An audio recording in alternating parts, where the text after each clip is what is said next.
Hola, buenas tardes a todos y a todas. Bienvenidos a esta mesa temática a la cual llamamos Derechos Sexuales y Derechos Reproductivos. Son las 15:30 en la ciudad de Montevideo, Centro de Medios Ubuntu Menengage Latinoamérica. Hoy tenemos el honor y el placer de contar con dos compañeros de lucha y de trabajo por la igualdad de género. La compañera Jeru Aparicio Aviña, mexicana, el compañero Jorge Lira de Brasil. Y lamentablemente hoy no vamos a contar con la presencia de Natalia Peña, que nos iba a acompañar desde República Dominicana porque tuvo un problema a nivel laboral. Así que bienvenidos, compañeros. Va a ser un gusto compartir con ustedes esta mesa tan importante para la igualdad de género y la justicia de género, que vamos a referirnos a los derechos sexuales y derechos reproductivos. Voy a hacer una breve introducción e inmediatamente les presento para que cada uno de ustedes haga sus presentaciones, ¿sí? En pos de un avance hacia la igualdad de género, dada la desigualdad de derechos y oportunidades para todos los sujetos, por supuesto que en detrimento de las mujeres especialmente, decenas de países compartieron espacios y realizaron propuestas concretas para propiciar el empoderamiento de las mismas. Y por lo mismo, mejorar su calidad de vida en términos de salud en general y específicamente en el ámbito de la salud sexual y la salud reproductiva. Esto condujo al surgimiento de convenciones internacionales para que cada nación pudiera implementarlas en sus propias políticas públicas locales. Las propuestas más importantes surgieron de la Conferencia de Población y Desarrollo organizada por Naciones Unidas en El Cairo en el año 1994, con la participación de 193 países, y la Cuarta Conferencia Mundial de la Mujer celebrada en Beijing en 1995, con la intervención de 189 países. Dichas propuestas fueron de vital importancia para dar respuesta a la situación social de niñas y mujeres, sobre todo las de sectores socioeconómicos con mayor vulnerabilidad. Además, por supuesto que fueron ratificadas por casi 200 países, dentro de los cuales nos encontramos muchos de nosotros, inclusive el Uruguay. A partir de esta plataforma del Cairo y Beijing, creadas, insisto, para reivindicar los derechos humanos de todas las personas, con énfasis en los derechos de las mujeres, se gestaron estos simposios internacionales referidos a los estudios de varones y masculinidades, o a los Men's Studies, unos mundiales y otros internacionales.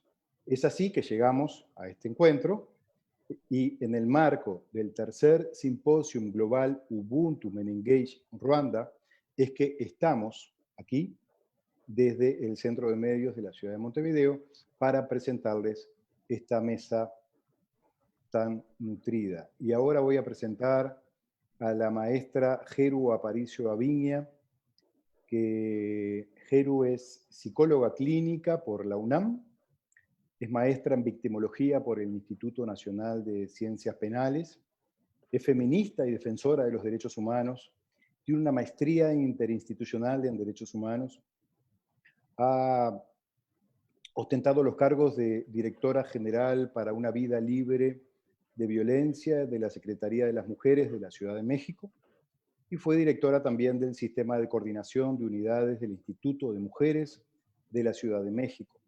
También subdirectora en vinculación interinstitucional en la Fiscalía General de Justicia y subdirectora en el Centro de Atención Victimológica y Apoyo Operativo en la Fiscalía General de la Justicia de Ciudad de México.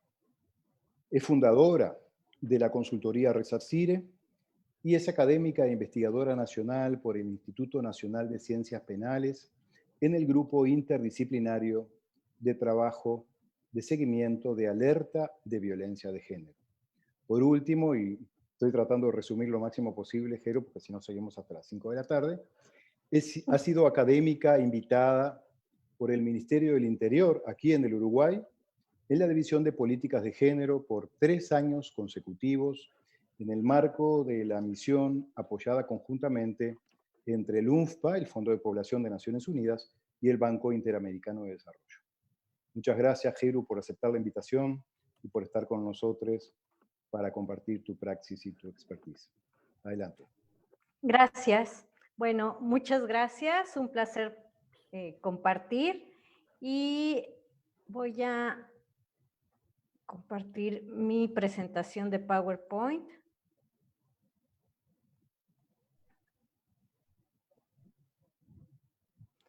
Y bueno, pues antes que nada, para abordar el tema sobre los derechos sexuales y reproductivos, me es importante hacer esta distinción.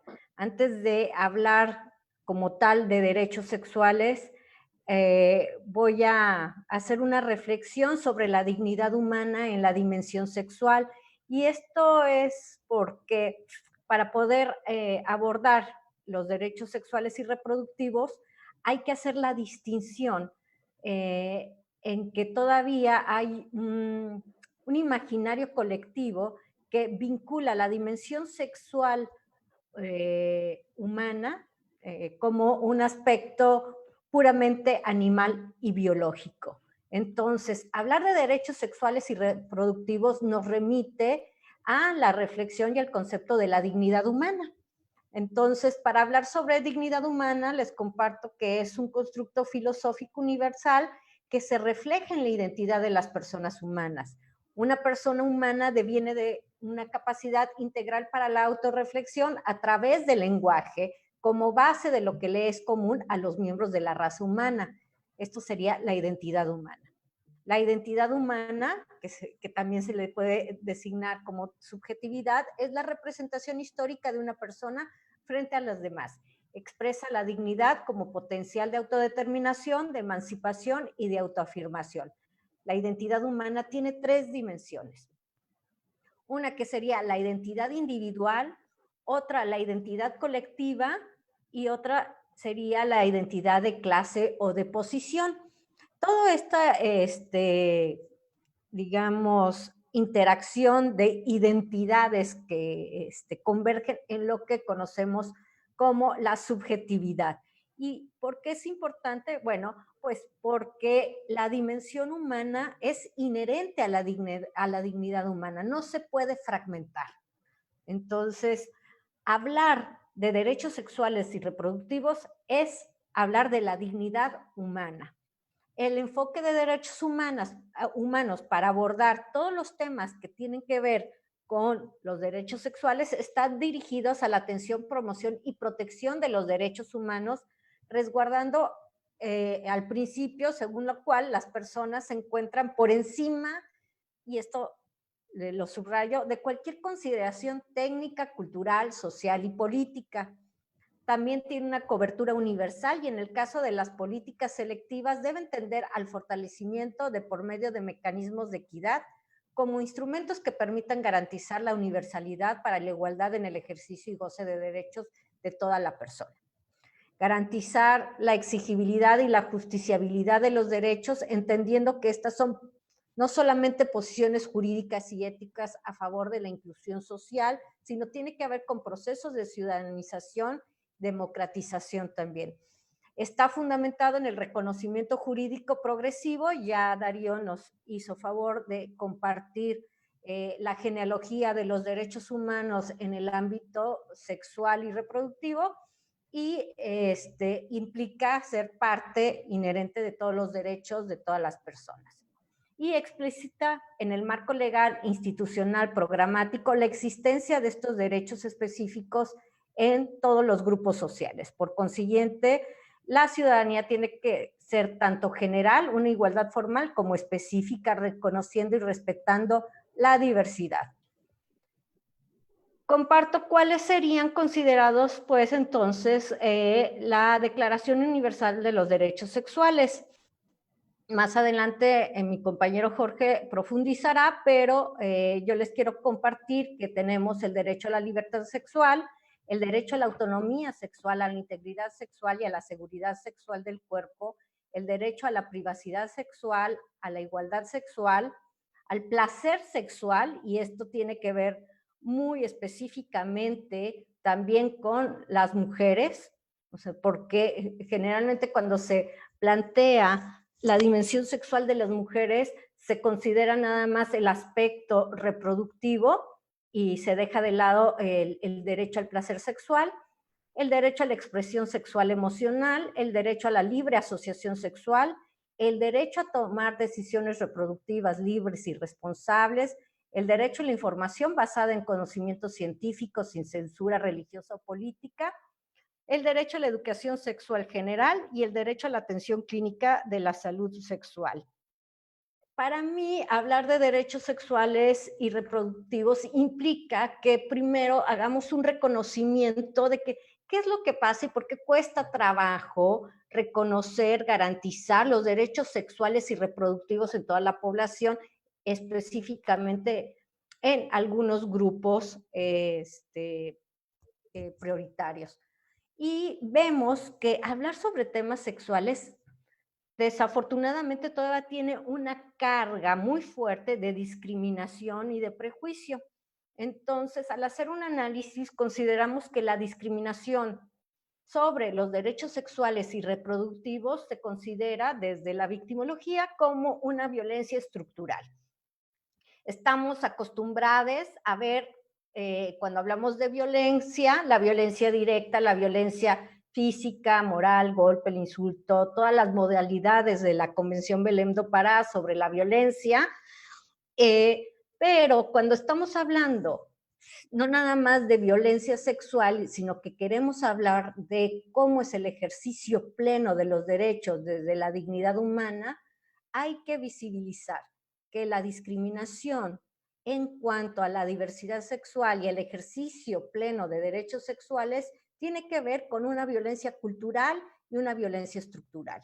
¿Qué quiere decir? Bueno, tenemos la violencia estructural, que son estructuras de la relación o de un grupo u organización que ejercen violencia, la jerarquía, el método de trabajo, remuneración, y para hablar expresamente del ejercicio de derechos sexuales tiene que ver con una postura adultocéntrica donde despoja, por ejemplo, de una educación sexual integral a la niñez, de acuerdo a su madurez cognitiva, pero todavía hay escenarios donde se habla de PIN parental y se despoja a la niñez de ser titulares de derechos en cuanto a poder, sí, promover la educación y la sensibilización acerca de los derechos sexuales. También vemos la discriminación, exclusión, hasta la criminalización de la diversidad sexual y de las disidencias sexuales. Entonces, esto lo constituimos como parte de la violencia estructural que permea. También dentro de esta violencia simbólica, en el menoscabo de los derechos sexuales y reproductivos, identificamos la violencia implícita en el aspecto cultural. Todos estos principios, normas implícitas, explícitas de conductas, tradiciones, educación que justifican la violencia, el menosprecio, la misoginia, la homofobia, la ginopia, la transfobia, lesbofobia y todas las fobias hacia las distintas expresiones de la diversidad sexual. Esta construcción de identidades donde se legitima y se excluye todo lo que implica estar fuera de lo que es la heteronorma o los códigos binarios.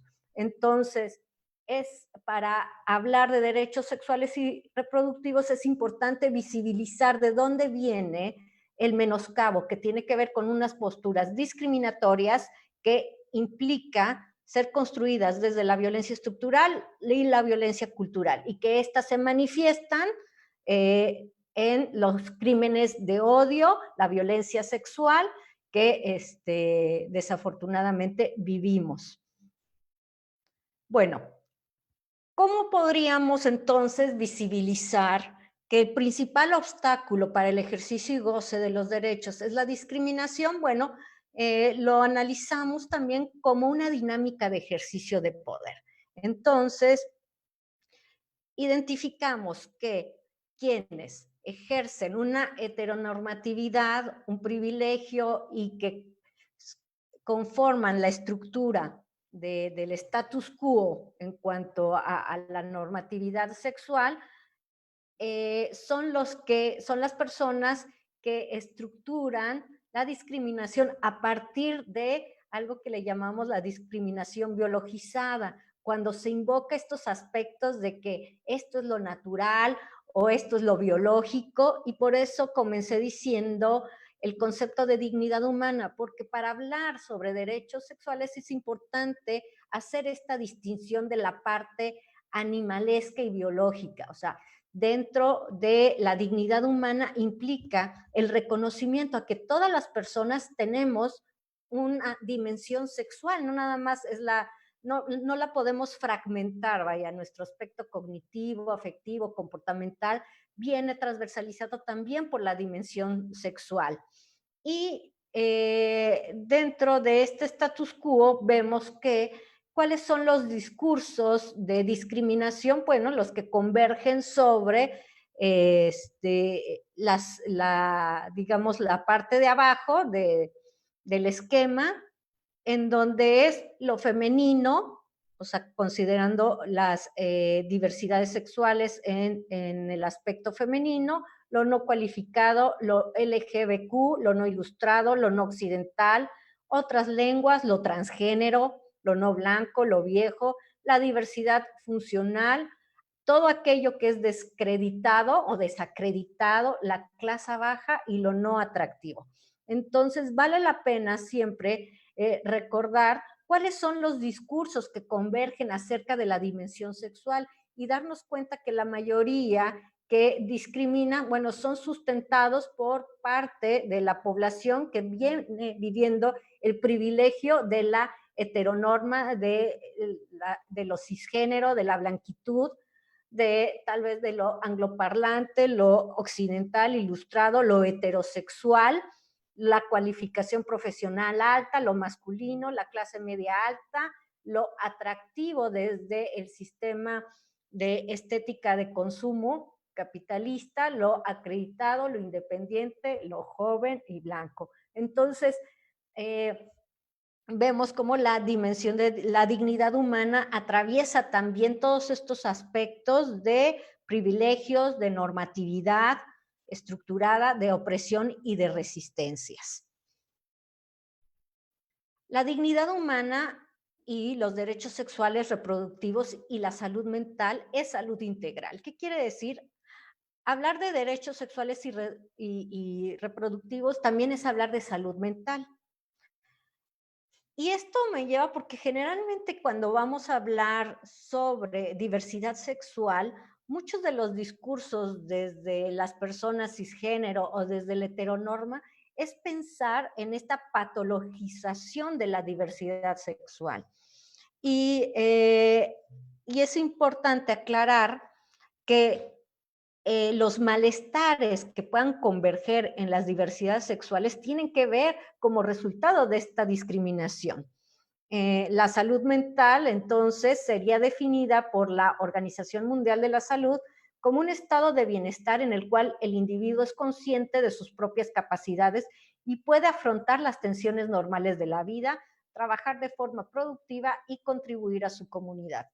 Esta definición tan amplia permite identificar que cualquier afectación en la integridad física y emocional generará dificultades, impactos en el bienestar para afrontar las tensiones normales. Los daños pueden ir desde afectaciones momentáneas hasta daño crónico que genera un trastorno mental o discapacidad física permanente. Derivado de esta definición, la Federación Mundial para la Salud Mental entiende la salud mental de la siguiente forma: cómo se siente la persona consigo misma, cómo se siente la persona con las demás y en qué forma responden las personas a las demandas. Entonces, respetar, proteger, garantizar y promover derechos sexuales y reproductivos implica también proteger no nada más salud mental, pero también salud física, y esta es una intervención integral. Entonces, vean cómo el hablar de los parámetros del enfoque de derechos humanos implica que desde el concepto de dignidad humana respetemos todas aquellas expresiones de la diversidad sexual.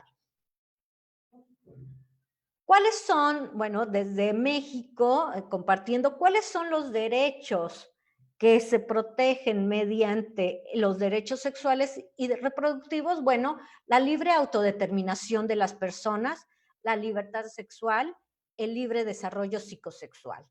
Y como feminista, sí quiero compartir que, bueno, tenemos una lucha para que se proteja y que se respete dentro de las normas de interrupción legal del embarazo o lo que llamamos el aborto, en donde es un principio para el respeto en dignidad humana de todas las mujeres, el considerar que nuestros cuerpos no pueden estar sujetos a la normativa de otras personas, de las decisiones de otras personas, dentro de la libertad de autodeterminación. Nosotras decidimos, en este derecho, la casa se reserva el derecho de admisión y de permanencia, es una metáfora sobre quién es la persona que tiene que decidir sobre su dimensión sexual, la propia persona.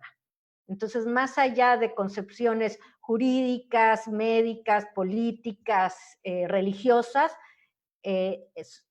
cada persona es la que defiende y ejercita su derecho a la libre autodeterminación en su dimensión sexual. Y es así que también me gustaría compartirles la Declaración sobre la Violencia contra las Mujeres, Niñas y Adolescentes y sus derechos sexuales y reproductivos, ya que los derechos sexuales y reproductivos forman parte del catálogo de derechos humanos que protegen y defiende el Sistema Universal Interamericano de Derechos Humanos, y que estos derechos se basan en otros derechos esenciales, incluyendo el derecho a la salud. Vemos entonces cómo están conectados, son interdependientes, el derecho a estar libre de discriminación, el derecho a la vida privada, el derecho a la integridad personal y a no ser sometida a torturas, tratos crueles, inhumanos y degradantes. Y aquí me quiero ir justamente a la vivencia de personas intersexuales, en donde se pide que no haya estas intervenciones quirúrgicas que están definidas desde una estructura binaria, en donde se quiere forzar sus cuerpos a que pertenezcan a la categoría social de ser hombres o de ser mujeres. Entonces, parte de la lucha social de la comunidad intersexual es justamente visibilizar que todos los procedimientos quirúrgicos que se les someten desde que nacen o en los primeros años de su vida es reconocida como tortura, tratos crueles, inhumanos y degradantes. Otro más es el derecho de todas las personas y parejas a decidir libre y responsablemente el número, esparcimiento y momento de tener hijas e hijos, y de tener la información y los medios para hacerlo, y el derecho a tomar decisiones sobre la reproducción libre de discriminación, coerción y violencia, y por lo tanto ser libre de violencia sexual. Desde una postura feminista reconocemos que el no tener acceso al aborto libre, seguro y legal implica una violación de derechos humanos para las mujeres. O sea, todos los estados deberían tener las instancias de salud pública para que las mujeres puedan decir si quieren maternar o no. O sea, es más allá de una disposición de tener hijos o no. Tiene que ver también con la autodeterminación corporal. Yo voy a elegir y yo voy a decidir qué hago con mi persona, con base a decisiones informadas, con acceso a educación, a métodos anticonceptivos, y esa decisión depende absoluta y plenamente de cada persona que tiene esta función. Otro aspecto es reconocer que la violencia sexual se configura con acciones de naturaleza sexual que se cometen en una persona sin su consentimiento, que además de comprender la invasión física del cuerpo humano, puede incluir actos que no involucren penetración, incluso contacto físico alguno. ¿Qué es la violencia sexual? Bueno, cualquier acto que degrada o daña el cuerpo y o la sexualidad de la vida, y que por tanto atenta contra su libertad, dignidad e integridad física. es una expresión de abuso de poder que implica la supremacía masculina sobre la mujer al denigrarla y concebirla como objeto. En este caso, decimos objeto como incubadora, cuando se exige que las mujeres forzosamente maternen o que sean, sí, o que lleven a término un embarazo, aunque no lo quieran. Entonces se considera una violación de derechos humanos, violencia institucional y violencia sexual. Y cualquier otra forma análoga que lesione o sea susceptible de dañar la dignidad, integridad o libertad de las mujeres. Perdón, Geru, 5 minutos. Sí, gracias. Entonces, esto ya lo dije, la violencia institucional del Estado es cuando siguen existiendo leyes que perpetúan este ejercicio de la violencia contra mujeres, niñas y adolescentes y revictimiza violando sus derechos sexuales y reproductivos. El mantenimiento de estas restricciones en el acceso al aborto en condiciones seguras, las prohibiciones absolutas respecto al mismo o la denegación al acceso de cuidados posteriores al aborto que contraviene la prohibición de tortura y de malos tratos. Me voy a adelantar nada más para concluir sobre una reflexión sobre la protección de derechos sexuales y reproductivos, que la salud sexual constituye un estado de bienestar físico, emocional, mental, social, relacionado con la sexualidad. No es solamente ausencia de enfermedades, disfunciones o dolencias. La salud sexual requiere este acercamiento positivo y respetuoso a la sexualidad y a las relaciones sexuales, así como la posibilidad de tener experiencias sexuales placenteras y seguras sin coacción, discriminación ni violencia.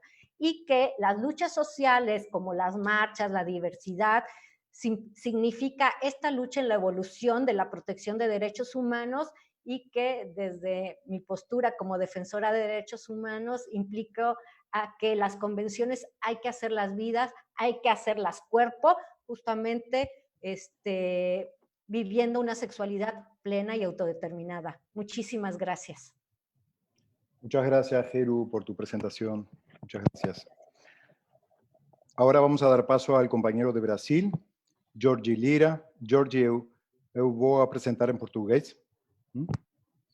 Jorge é dos fundadores do Instituto Papai, coordenador do GEMA, Núcleo Feminista de Pesquisa sobre Gênero e Masculinidades, professor dos cursos de graduação e pós-graduação em Psicologia da Universidade Federal de Pernambuco, tem experiência no ensino, pesquisa e extensão na área de Psicologia Social, essa UG Pública, atuando principalmente nos seguintes temas: feminismos, teoria de gênero, homens e masculinidades, paternidades, juventudes, racismo, saúde, direitos sexuais e direitos reprodutivos, análises de política e movimentos sociais. Adelante, Jorge. Oi, pessoal.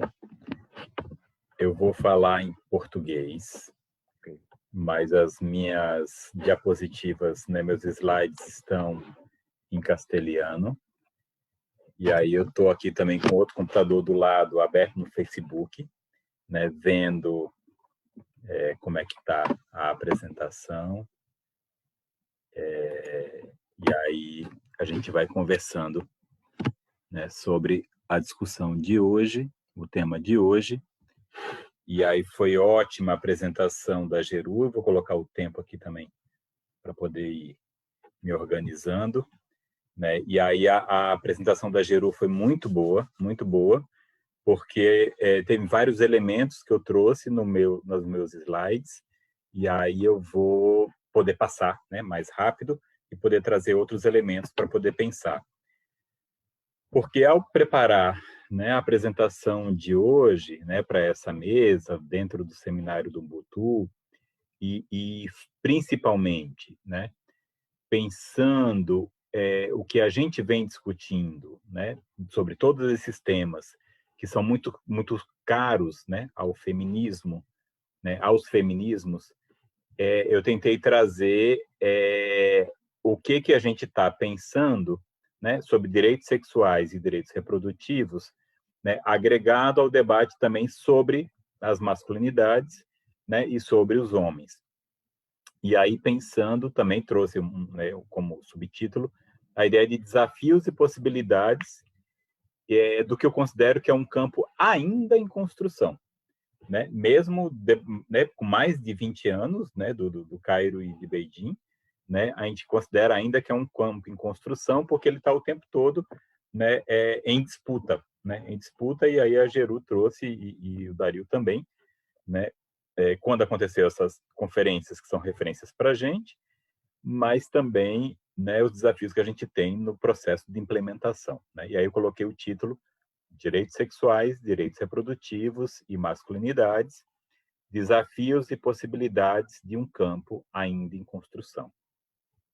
Essas reflexões, elas são fruto, né, da minha tese de doutorado, que foi em saúde coletiva, e eu trabalhei exatamente tentando pensar qual era o lugar dos homens e das masculinidades nas políticas de direitos sexuais e direitos reprodutivos, né, no Brasil, particularmente, né, no primeiro ano do governo Lula, né, do presidente Lula, entre 2003 e 2006, no qual veio um novo governo, um governo democrático, um governo de esquerda, né, com uma série de mulheres feministas, né, também fazendo parte do governo, e que reconstruiu, né, e validou e atualizou uma série de documentos, né, como foi a finalização da Geru, né, assim, como a gente pensa, né, como a gente assina, né, signatário dessas conferências, esses documentos,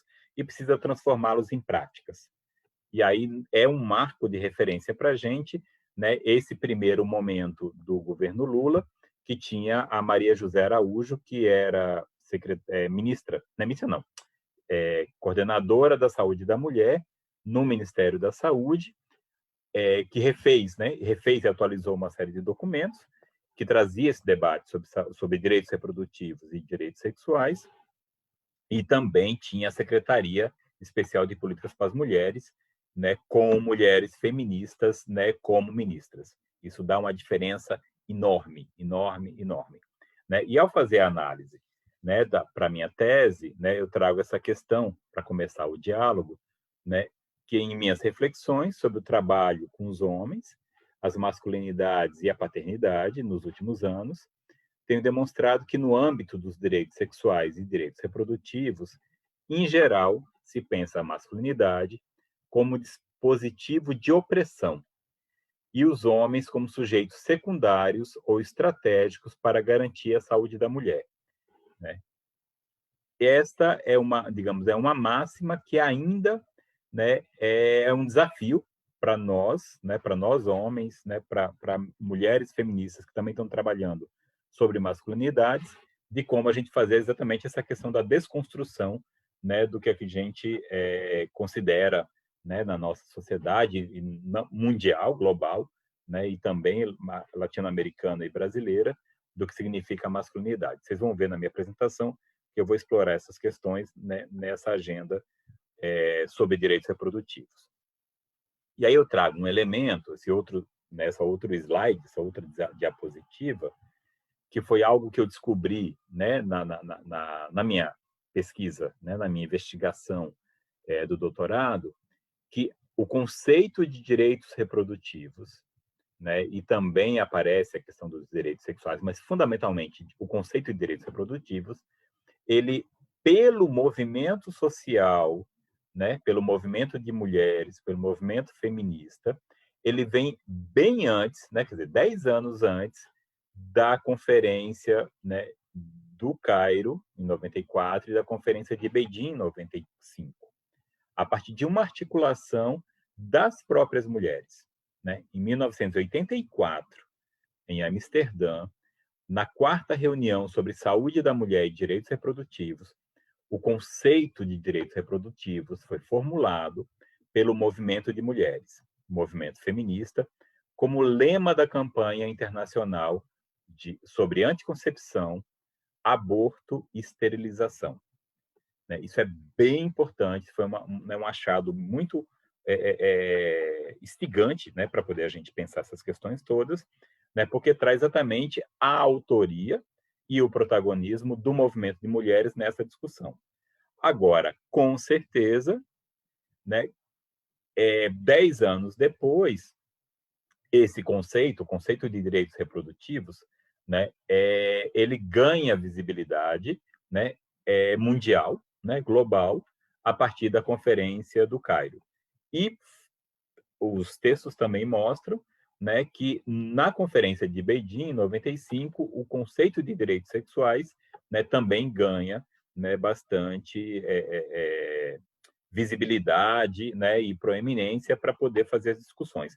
Obviamente, né, como a Geru apresentou muito bem, não foi e não é uma discussão simples, uma discussão consensual, uma discussão tranquila, né? E a gente vai vendo exatamente esses impasses, né, que ainda tem, né, na defesa desses direitos. Tá?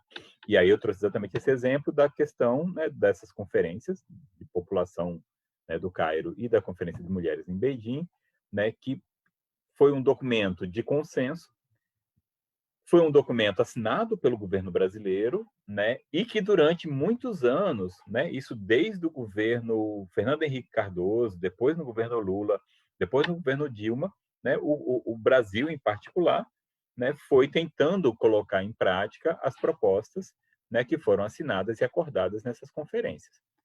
Agora, cada vez mais, né, tanto o governo Temer, né, que deu um golpe, né, na presidenta Dilma, bem como no governo, né, agora do Bolsonaro, né, vem cada vez mais fazendo um retrocesso desse processo e das propostas que estavam colocadas, né, de políticas de direitos sexuais e direitos reprodutivos. Né? E é isso que eu quero também problematizar com vocês. E aí não vou detalhar aqui, né, porque a Geru trouxe bastante essa questão do que significa direitos sexuais e reprodutivos na vida cotidiana das pessoas e na vida cotidiana, né, de homens e mulheres, né, independente da sua identidade de gênero, independente da sua orientação sexual, né, tem uma série de implicações para a vida sexual, para a vida reprodutiva, para a escolha, né, sem coerção, sem violência, né, de poder exercer esses direitos. E a gente poder tentar pensar e fazer esse exercício, né, na prática, de pensar, de nos pensar, né, e aí eu me incluo também, de nos pensar como sujeitos de direitos sexuais e direitos reprodutivos. Né? Isso é digamos, um paradigma, né, fundamental para poder a gente reconstruir o nosso processo. E aí eu vou trazer exatamente, né, foi um exercício que eu fiz, né, e estou recuperando ele, né, e atualizando, de matérias de jornais, né, e de TV, que saíram em determinada época, né, próximo ao Dia dos Pais, que aí acaba, né, no Brasil, é mês de agosto, né, saem muitas coisas sobre os homens por conta da discussão de paternidade, né, e aí saiu uma série de matérias, né, vocês vão vendo, eu vou trazer o exemplo aqui, né, e que parece interessante num primeiro momento, mas eu vou estar sempre apontando quais são as polêmicas, né, presentes nessa discussão e o que eu considerei como possibilidades, né, e limites ou desafios para o campo dos direitos sexuais e direitos reprodutivos. Então, essa é a primeira. Né? O título, né, da matéria fala: pai obtém, né, licença paternidade de 120 dias, né, na justiça. Então, quando você olha o título da matéria, quando você olha a foto, né, parece bem interessante. Quer dizer, um homem participativo, cuidando do seu filho, né, e conquistando o direito à licença paternidade. A gente vem discutindo bastante sobre isso, né, e defendendo também. Só que este mesmo homem, né, para poder ter o filho que ele desejava, ele foi negociando, de certa forma, né, impondo para a mãe do filho dele, dela não abortar para poder ele ter o filho, né, e ele depois cuidar do filho, né, que foi a negociação que ele fez. Né? Aí eu considero exatamente um impasse para essa discussão sobre direitos reprodutivos, né, porque por mais interessante que seja um homem participativo, né, um homem exercendo o cuidado, a partir da agenda feminista, dos princípios feministas, né, e a gente trabalha com os homens, com homens pais, pais adolescentes, pais adultos, né, o princípio que a gente defende é que a palavra última sobre a questão, né, de manter uma gravidez, né, a termo, né, e poder ter um filho, é das mulheres. Então, por mais que esse cara quisesse ser pai, quisesse exercer o cuidado como um homem, né, como pai, ele não poderia ter feito desta maneira, né, essa questão da intervenção, né, sobre o desejo, sobre a vontade da mãe do filho dele. Né? Então, essa é uma primeira, né, que é um embate, né, entre o desejo da mãe e o desejo do pai, né, e os direitos por consequência. Né?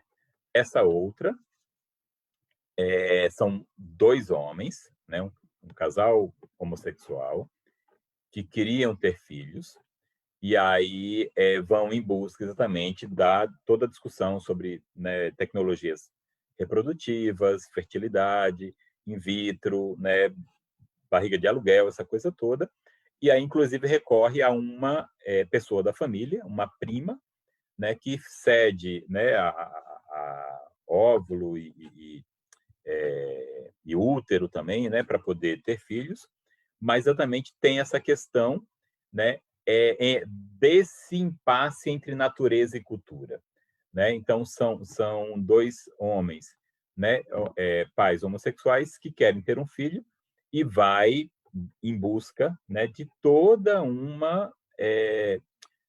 todas as estratégias, né, que vai no campo da biologia, no campo da natureza, né, para poder ter um filho com, né, com sêmen de um, depois ele tiver uma segunda filha com sêmen da outra, né, do outro, né, para poder exatamente ter filhos o mais próximos, né, biologicamente falando, né, da própria existência deles. Né? E aí a chamada, né, a matéria, né, do jornal foi assim: se permite a dupla paternidade em Pernambuco. Né? Pernambuco é o estado, né, onde eu moro, onde eu vivo. Né? A justiça concedeu a dois empresários o direito de seus nomes figurassem no certificado da sua filha. Né? Que aí exatamente isso que eu estou querendo pensar com vocês, né, e querendo poder trazer para reflexão. Quais são as possibilidades e os limites de nós, homens, nesse campo dos direitos reprodutivos? Por mais interessante que seja, novamente, né, o desejo desses homens terem filhos, né, quererem ser pais, né, mas é todo um caminho, né, reforçando a questão da natureza, reforçando, né, os elementos naturais, né, para poder ser pai. Uma outra questão, né, é uma outra matéria de jornal, um documento que saiu, divulgação do governo de São Paulo, né? São Paulo lança pré-natal do homem. Né? O objetivo do programa é prevenir a transmissão da sífilis e do HIV de mães, né, para filhos durante a gravidez, né, durante o embaraço. São Paulo lança, né, pré-natal del hombre. El objetivo del programa es prevenir la transmisión de la sífilis y de VIH de madre a hijo durante o embaraço.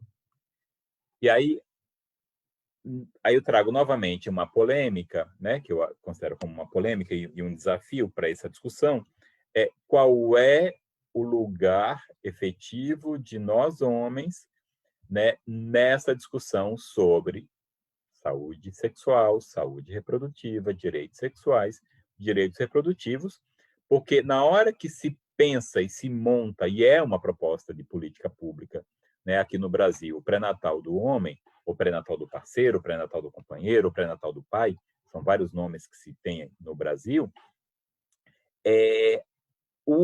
enfim último, né, o foco ainda está na mulher mãe, né, e no filho, né, e não em qual poderia ser efetivamente, né, a participação e a experiência, né, dos homens. E, inclusive, assim, sempre se pensa, né, o que está aí por trás, né, é a lógica, né, e o desenho de uma família, de um casal heterossexual, de uma família heterossexual, que né, uma gravidez, né, ou um filho vai ter sempre, né, uma mulher presente.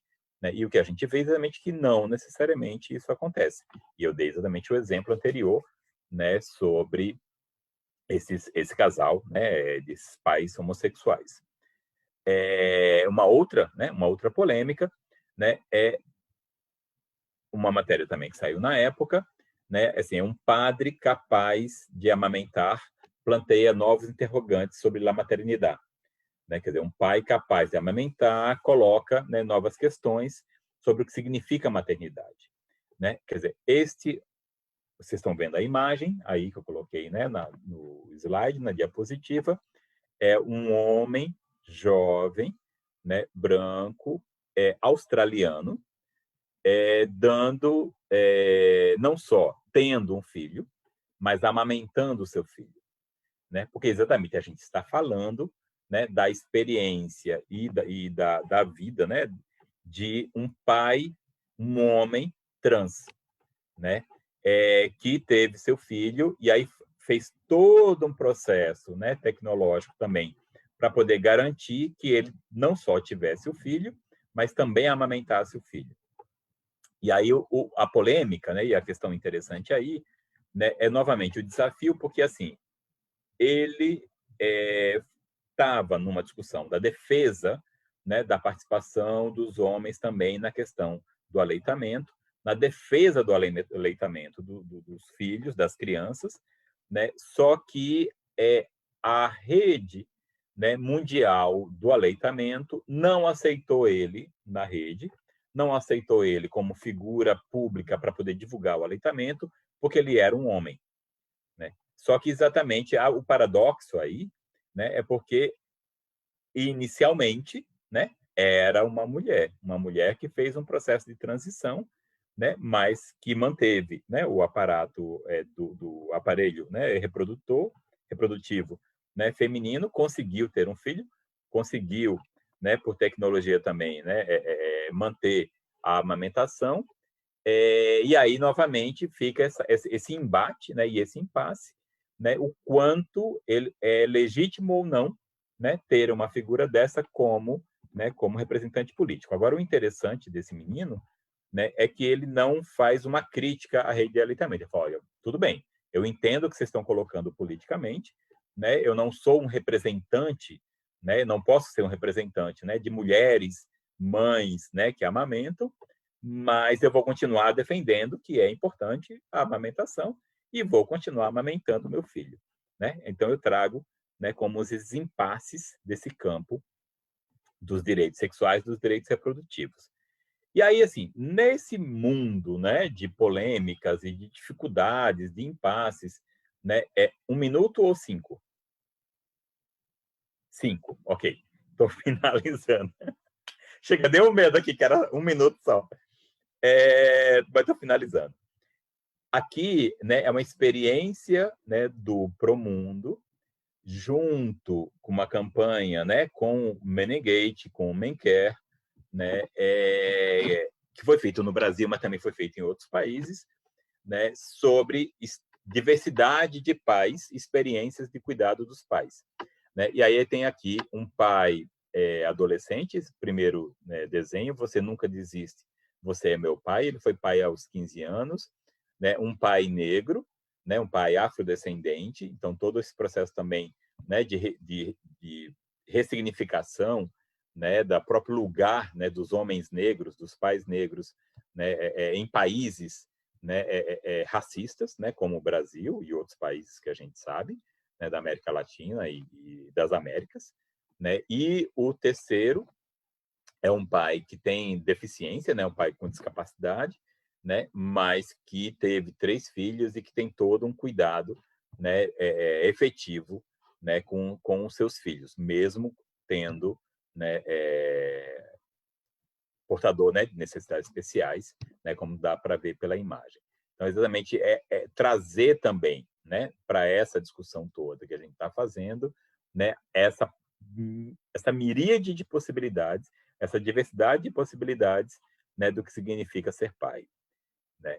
E uma outra campanha também que a gente fez, né, com parceria, né, com Menegate, com Menquer, né, tanto na América Latina como, né, do Menegate do Brasil, que é os homens a favor da legalização do aborto, né? Então é fazendo exatamente, quer dizer, considerando que a gente está, né, defendendo e discutindo uma agenda feminista, essa agenda feminista não pode ser uma agenda pela metade, né? Ela tem que ser uma agenda, né, completa, com todos os princípios, com todas as questões que a gente se coloca.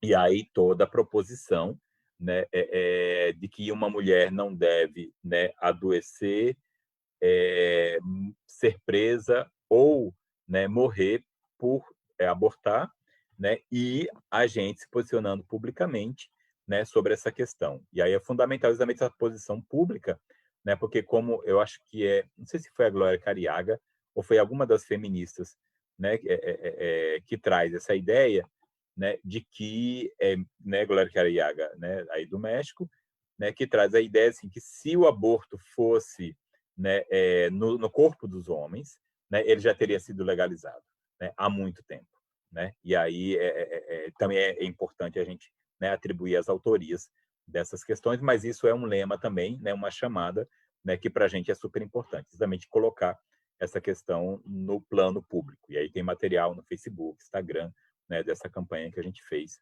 em determinado momento, né? Assim, eu apoio a legalização do aborto. E aí eu trago, para poder fechar, né, os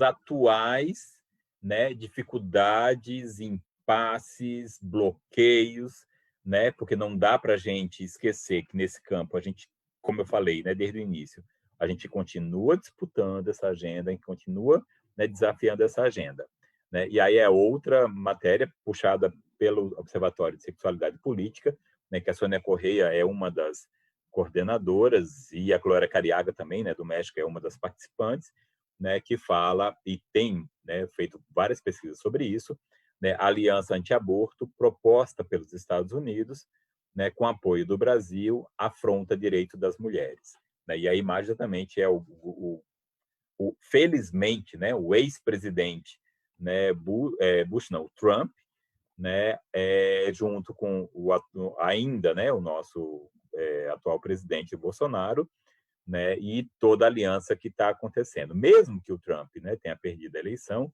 a gente ainda vai ter muito trabalho para poder, né, desfazer, né, todos os retrocessos, né, que eles fizeram e continuam fazendo. E aí, por último, né, uma outra, né, notícia que saiu essa semana aqui no Brasil, né, em Belém do Pará, no norte do país, né, e aí também esse Planeta Ela, né, é uma página do Instagram que traz uma série de matérias, né, sobre essas questões, essa agenda toda feminista que a gente discute, e traz a questão do homem usa remédio para causar aborto forçado em namorada, né, é preso em flagrante, paga fiança e é solto. Veja só, vou repetir bastante, bem devagarinho. Homem usa remédio para causar aborto forçado em namorada, é preso em flagrante, paga fiança e é solto. Essa situação aconteceu este mês aqui no Brasil, né? Aí exatamente essa repercussão, né, desses homens, dessas figuras públicas, né, que vão construindo essa agenda, né, antifeminista, né, uma agenda antigênero, que vai causando, né, essas situações e vai legitimando essas posições. E institucionalmente também, né, esse cara consegue exatamente, né, simplesmente pagar a fiança e já está solto, né? Se fosse a situação de uma mulher, né, não seria da mesma maneira, e a gente sabe bem disso. E por último, né, só para lançar como questões para a gente pensar, né, nessa discussão toda do campo dos direitos sexuais e direitos reprodutivos, né, o que efetivamente nós queremos? Né? Qual é a nossa agenda efetiva nesse campo? Né? Com quem podemos contar? Né? O que a gente está propondo, né, de fato? né, nessa grande agenda de direitos sexuais e direitos reprodutivos. Né? Quais são nossos desafios? Né? Quais são nossas possibilidades? Né? E aí essas perguntas, né, eu lanço como provocação para a gente poder abrir para o debate. Né? E aí finalizo minha apresentação. Muito obrigado. Muito obrigado, Georgie. Muchas gracias, Geru. Excelentes presentaciones. Y es como para volver a verlas, ¿eh? Y tomar nota con tiempo, porque realmente plantearon cuestiones bien importantes respecto a la temática de los derechos sexuales y los derechos reproductivos. Lamentablemente no tenemos el tiempo como para debatir o como para intercambiar con las personas que están haciendo comentarios en el Facebook. Así que muy agradecidos desde el Centro de Medios en la ciudad de Montevideo. Les mando un abrazo a ambos. Jorge, Geru, gracias por sus aportes. Gracias.